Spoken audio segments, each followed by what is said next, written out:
New Lucena is a fourth-class municipality in the province of Iloilo, Philippines. According to the Census 2020, it has a population of 24,314 people. The new in the name was added in 1955. New Lucena was formerly known as Himanban, a very small barrio organized sometime in 1800, which was part of the municipality of Cabanatuan. Himanban was derived from the word Nagapanghimanban, which means clearing the place of banban grass in preparation of planting of palay. Later, the Spanish authorities changed the H to J, so it became Himanban. In 1866, the boundary line separating the jurisdiction of Santa Barbara and Cabanatuan was defined, and Himanban was made part of Santa Barbara. Intermarriages among the people increased the area's population. Led by Bartolome Valenzuela, a prominent resident of the Barrio Himanban, the residents organized themselves and petitioned the Governor General that it be granted independence by putting up a church, convent, and a Casa Real municipal building. With the help of the provincial officials and Captain Municipal of municipalities of Santa Barbara, Cabanatuan, and Pototan, New Lucena was separated from Santa Barbara on October 9, 1877, in accordance with the Direction General de Administración Civil.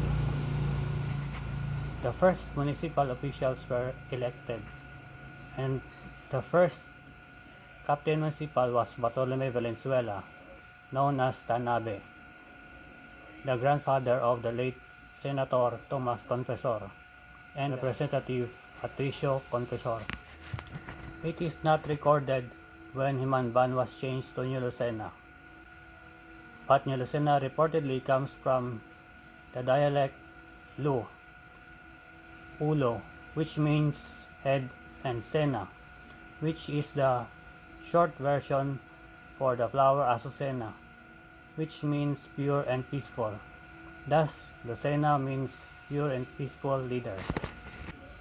Another belief was that Himanban was changed to Lucena after the name of the provincial alcalde mayor Pedro Gonzalez Lucena, the 36th executive of the province of Iloilo in 1716 to 1717.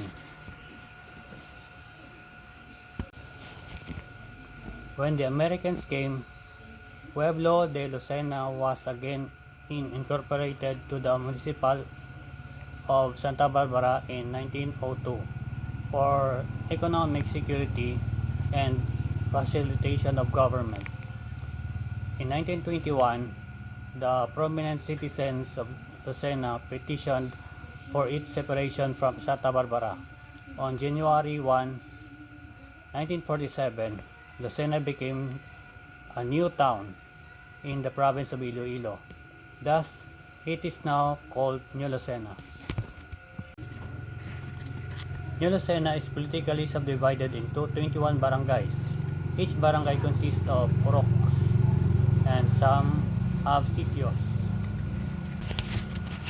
Baclayan, Badyang, Balabag, Bilidan, Bitaogaha, Lulakaw, Borot, Kabilawan, Kabugao, Kagban, Kalumbuyan, Damires, Dawis, General Delgado, Binubatan, Hanipaan Oeste, Helicon Este, Helicon Oeste, Pasil, Poblacion, Wari-Wari. New Lucena is located in the central portion of the province of Iloilo. New Lucena has a total land area of 4,410 hectares, or 0.83% of the total area of the province of Iloilo. It is 24 kilometers from Iloilo City.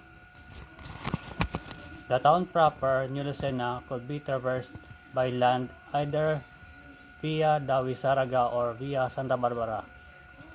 New Lucena is crisscrossed by the roads from the north to south and east to west, thus providing roads for easy means of transportation. During January 23, Imanban Festival is held at the town. Saksiyan ng pagpasundayag sang patubas is also held with different cultural presentations from different barangays which bring back the story of hard work and faith of Lusinanons.